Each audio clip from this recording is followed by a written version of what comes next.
Guys, welcome back to my channel Black Beauty. मैं निशा। आज मैं लेके आई हूँ एक ऐसी वीडियो जो मोस्ट रिक्वेस्टेड वीडियो है। अगर आप मेरे चैनल पे नए हैं तो चैनल को सब्सक्राइब भी कर दें, क्योंकि मैं इसी तरह की यूजफुल वीडियोस लाती रहूंगी। और हाँ, बेल आइकन भी दबा दें जिससे आपको नोटिफिकेशन मिलता रहे मैं जैसे जैसे नई नई वीडियोज लाती रहूं। जब भी मेकअप करें तो पहले ध्यान रखें कि जो बाल है वो आप अच्छे से टाई कर लें, क्योंकि बाल वगैरह या कुछ सामने आना नहीं चाहिए जिससे आपको मेकअप करने में कोई डिफिकल्टी ना हो।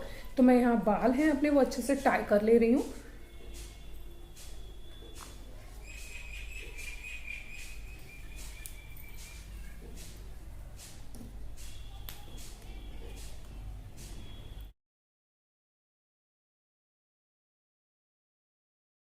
सबसे पहले मैं यहाँ अप्लाई करूंगी टोनर। आप कोई भी टोनर ले सकते हैं, बट मैं यहाँ पर बिगनर्स के लिए मेकअप दिखा रही हूँ, या फिर ये मैंने मेकअप सीरीज जो है वो बिगनर्स के लिए स्टार्ट करी है, तो इसीलिए मैं यहाँ यूज करूंगी टोनिंग के लिए, अपना फेस टोनिंग के लिए गुलाब जल।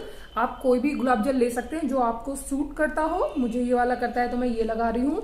और जिनके पास अगर टोनर अवेलेबल है तो वो टोनर भी लगा सकते हैं। इस तरह से दोनों हाथों पे करके, और आपको इस तरह फेस पर टोनर लगाना है अच्छे से।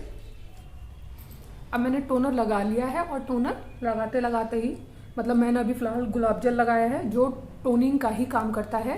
और टोनर इसलिए भी होता है कि आपकी स्किन जो अंदर से हाइड्रेट हो और टोन्ड हो जाए, एकदम मतलब कसाब रहे चेहरे पे। उसे हिंदी में कसाब बोलते हैं, तो कसाब रहे। ऑलमोस्ट मेरा टोनर ड्राई हो गया है।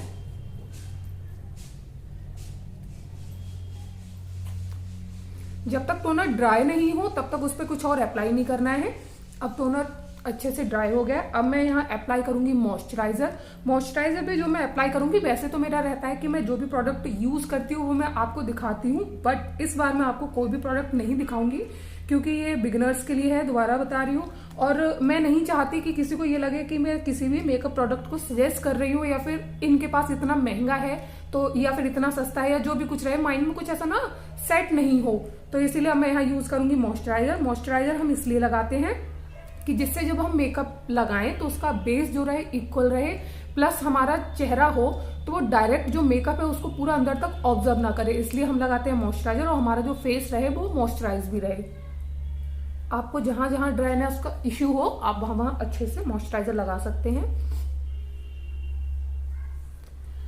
अब मैं यहाँ एक सजेशन दे रही हूँ कि इस टाइम ये जो वीडियो है वो ठंड में है, तो आप क्या करें कि अगर आपको मेकअप जब करना हो गर्मी में, और आप अगर ऑयली स्किन वाले हैं, तो आपको क्या करना है कि आपको ये देखना है कि जो मॉइस्चराइजर हो वो ऑयली स्किन वालों के लिए हो, प्लस बहुत कम क्वांटिटी में लगाना है, बट लगाना है। और ड्राई स्किन वालों के लिए तो चाहे ठंड हो या गर्मी हो, उनके लिए बहुत जरूरी है मॉइस्चराइजर लगाना, तो वो जरूर लगाएं। मॉइस्चराइजर को गलती से भी स्किप ना करें।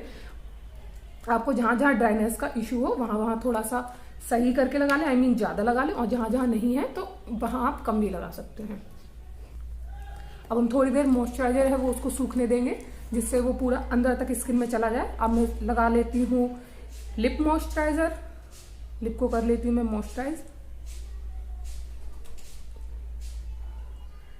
अब हम जो अगला स्टेप फॉलो करने वाले हैं वो है प्राइमर। हमें लगाना है प्राइमर। जो लोग अभी सिर्फ ना सीख रहे हैं मेकअप, या जो लोग वीडियोस देखकर स्टार्ट कर रहे हैं कि पहले मैं घर पर ट्राई करके देख रही हूँ, तो उनके लिए बता रही हूँ कि अगर आपके पास एलोवेरा जेल है तो आप उसको भी यूज कर सकते हैं एज अ प्राइमर। आपको बाहर से पैसे डालने की बिल्कुल जरूरत नहीं है, आपको अपना पैसा वेस्ट करने की जरूरत नहीं है। और अगर आप किसी पार्टी में भी किसी फंक्शन में जा रहे हैं और वहां मेकअप करके जाना चाहते हैं, और आपको वो फंक्शन मुश्किल से 1-2 घंटे अटेंड करना है, तब भी आप जो प्राइमर है उसकी जगह एलोवेरा जेल लगा सकते हैं। वो 2-3 घंटे तो मेकअप रोक सकता है, बट आपको 4-5-6 घंटे अगर मेकअप रोकना है तो एलोवेरा जेल काम नहीं करता। उसके लिए आप कोई भी प्राइमर ले लें। अब मैं बताती हूँ आपको प्राइमर कैसे यूज करना है। प्राइमर आपको ऐसे ही आप मतलब अपने हाथ पर ले लें। उसके बाद आपको क्या करना है, आपके फेस पर जहां जहां ओपन पोर्सेस है प्राइमर वहां लगाना होता है।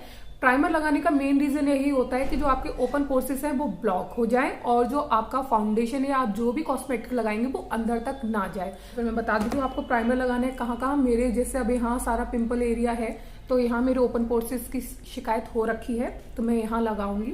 और बाकी जो जब आप यहाँ अप्लाई करेंगे इक्वली, तो जो बचा हुआ है वो आप और जगह भी फैला लेंगे। और प्राइमर ही फाउंडेशन को ऑक्साइड होने से बचाता है। जो काला हो जाता है वो प्राइमर नहीं लगाने की वजह से ही फाउंडेशन काला होता है।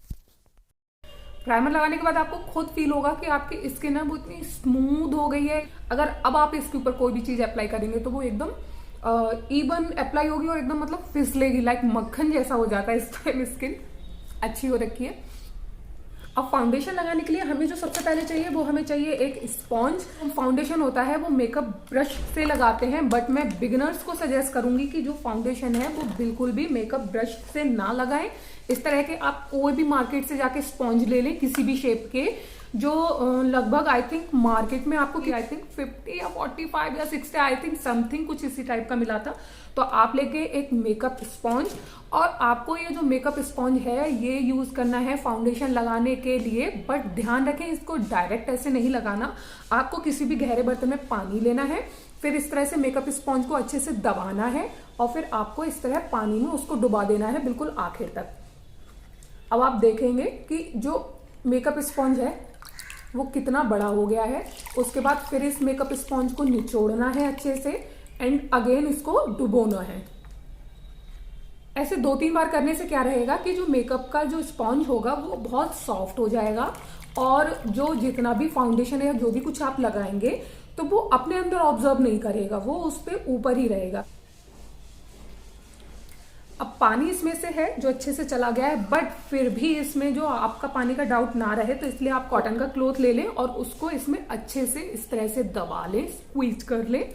जितना एक्सेस मतलब पानी रहेगा वो निकल जाएगा। अब आप देख रहे हैं कि ये अच्छा खासा गीला हो गया है, वो इसीलिए कि इसमें जितना पानी था वो आराम से निकल गया है। अब आप देख रहे हैं, आपने इसकी जो पहले शेप देखी होगी वो, और अब ये उससे थोड़ा सा बड़ा हो गया है ये भीगने के बाद।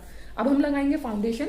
फाउंडेशन के लिए आप कोई भी फाउंडेशन ट्राई कर सकते हैं। मेरा स्किन का जो टाइप है वो ऑयली है, और जो मेरा स्किन का टोन है वो समर्स में थोड़ा खुल जाता है और विंटर्स में थोड़ा आते आते डल हो जाता है। तो मुझे जब समर्स में यूज करना होता है तो मैं यूज करती हूँ ये जो लाइट शेड वाला है, और विंटर्स में मैं यूज करती हूँ जो उससे मतलब एक शेड डार्क है। और कभी कभी ऐसा रहता है मौसम में जो बैलेंस रहता है, लाइक समर्स आ रही होती है या जा रही होती है और विंटर्स भी, जैसे जब वो मौसम दोनों एक दूसरे में मिलते हैं जाके मैं तब यूज करती हूँ, तो मैं इन दोनों को ही मिला के यूज कर लेती हूँ। बट इस टाइम पे मैं विंटर में यूज कर रही हूँ तो मैं आपको ये वाला दिखाऊंगी। आपको क्या करना है, आपको जब भी कोई फाउंडेशन लेना है तो आपको उसे हाथ पर इस तरह से लेना है, ठीक है। पहले जितना कोशिश हो सके थोड़े ही निकालें। इसमें तो मेरे एक पंप में ही काम हो जाता है, गिर गया। इसमें मेरा एक पंप में ही काम हो जाता है क्योंकि मैं बहुत ज़्यादा लेयरिंग नहीं करती, और ये बहुत ज़रूरी चीज़ है। अगर आपको अपने फेस को केकी होने से बचाना है या अपने फेस पे पैचेस बनने से बचाना है तो ध्यान रखें कि अगर आप बिगिनर हैं तो बिल्कुल भी मेकअप ब्रश का यूज ना करें, स्पॉन्ज यूज करें। एंड सेकंड, मेकअप ना बहुत लेयर्स ना बनाएं, आप इक्वली उसको स्प्रेड करें। तो इस तरह मैंने हाथ पे लिया है। अब मैं क्या करूंगी, मैं पूरे फेस पर ना इक्वल स्प्रेड हो इसलिए डॉट डॉट करके बनाऊंगी।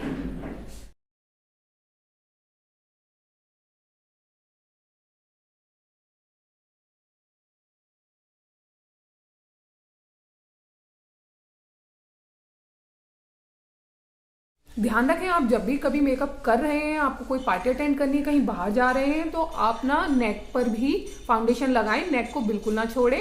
अभी मैं सिर्फ आपको ये ट्यूटोरियल दे रही हूँ तो इसलिए मैं नेक पर नहीं लगा रही हूँ, उसको अवॉइड कर रही हूँ, सिर्फ फेस पे लगा रही हूँ, आपको दिखा रही हूँ कि किस तरह लगाया जाता है। अब मैंने इस तरह से पूरे फेस पर जब डॉट डॉट बना दिए तो अब इसका मतलब है कि जो फाउंडेशन होगा वो इक्वली स्प्रेड होगा। अब आपको ये स्पॉन्ज लेना है और इस तरह से धीरे धीरे डैब डैब करके पूरे फेस पर इस फाउंडेशन को फैलाना है।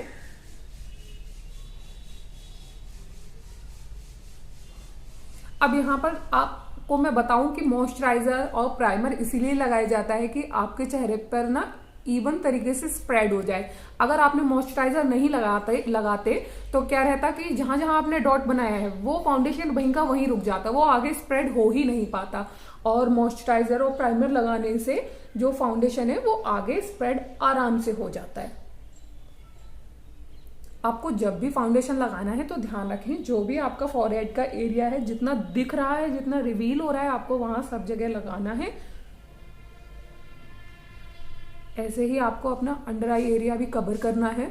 अगर आप इस एरिया पर कंसीलर नहीं लगाना चाहते हैं तो अच्छे से कवर कर लें।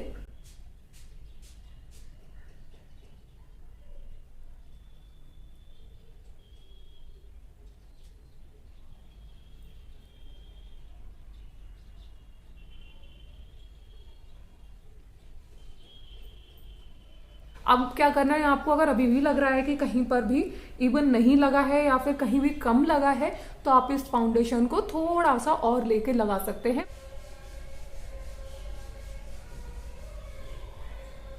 तो बस यही मेरा सजेशन था कि अगर आपको अपना फाउंडेशन केकी होने से बचाना है तो आपको क्या करना है, बहुत कम मात्रा में फाउंडेशन लेना है, जितना जरूरी हो। और देखने वाले को भी ऐसा ना लगे कि एक किसी मेरे सब्सक्राइबर ने आई थिंक हाँ यही बोला था कि मतलब उनका ना पुट्टी जैसा लगने लगता है जब वो लगाते हैं। तो वो उसका रीजन यही होता है कि या तो आप अपना शेड करेक्ट यूज नहीं करते या फिर आप फाउंडेशन की बहुत ज्यादा लेयर लगा लेते हैं। जिस तरह आपने मुझे देखा है कि मैंने फाउंडेशन बहुत कम मात्रा में लगाया है, इक्वली स्प्रेड किया है, आपको भी सिर्फ उसी तरह करना है, आपको बहुत ज्यादा नहीं लगाना है।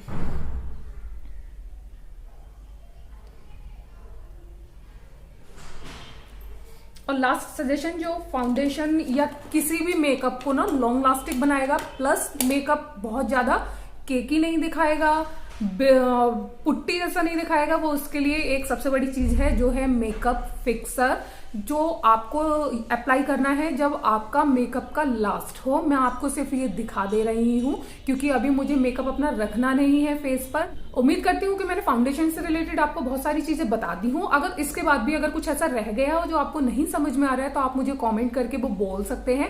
मैं पूरी कोशिश करूंगी कि मैं आपको उसका आंसर दे पाऊं और मैं आपकी जो भी प्रॉब्लम्स होंगी उसको सॉल्व करने की कोशिश कर पाऊं। फिर मिलते हैं एक नेक्स्ट सीरीज के साथ जो मेकअप से रिलेटेड रहेगी। तब तक बाय बाय और अपना बहुत सारा ध्यान रखिए।